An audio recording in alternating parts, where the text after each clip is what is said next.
27 রোজার রাতে সন্তান ফোন দিয়া বলে, বাবা আমি আগামীকাল রওনা দিলে রাত 2টা-3টায় গিয়া ঢাকায় নামবো, আমি সাহারি তোমাদের সঙ্গেই খাবো।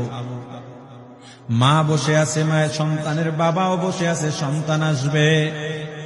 রাত্র 2টা-3টা হয়ে গেছে, সাহারির সময় হয়ে গেছে, সন্তানের খবর নাই।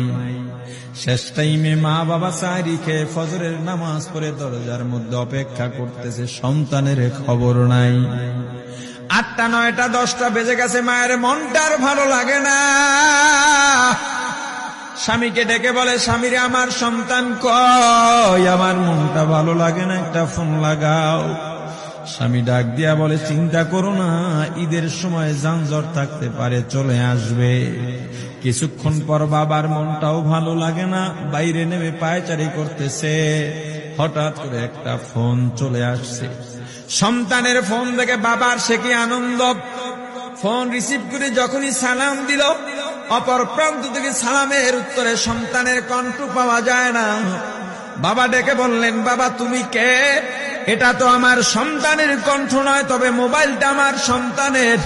ওপার থেকে ডাক দিয়া বলে, আপনি কি এই লোকেই মোবাইলওয়ালার বাবা? বলে, হ্যাঁ।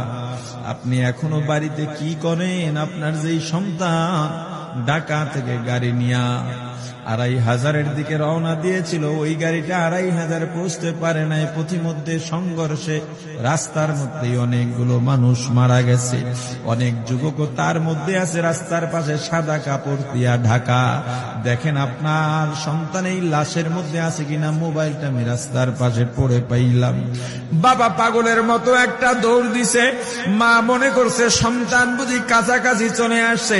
অন্যান্য সন্তানদের ডাক দেয়া বলে, তোরা কে, কোথায়, এদিকে আয়, তোদের ভাই বুঝি কাছাকাছি আসছে। আমার কলিজার টুকরা সন্তান, তোর বাবা যে আগায় আনতে গেছে, তাড়াতাড়ি নতুন চাদর বিছা, বালিশের কভার গুলো খুলে নতুন কভার লাগা, পানি গরম বসা, আমার সন্তান এসে গোসল করবে।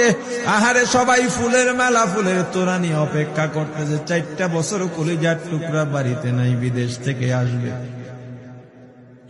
বাবা স্পটে গিয়া দেখেন অনেকগুলো লাশ সাদা কাপড় দিয়া ঢাকা। একটা একটা মাথার উপর থেকে কাপড় উঠান আর কৌতূহল বাড়তেছে, কাপড় উঠান আর কৌতূহল বাড়ে। হঠাৎ তাকায় দেখে কলিজার টুকরা সন্তান লাশের মিছিলে শামিল হয়ে গেছে। বাবা সন্তানকে ধরে কাঁদেন আর বলেন, বাবা এত আদর আপ্যায়ন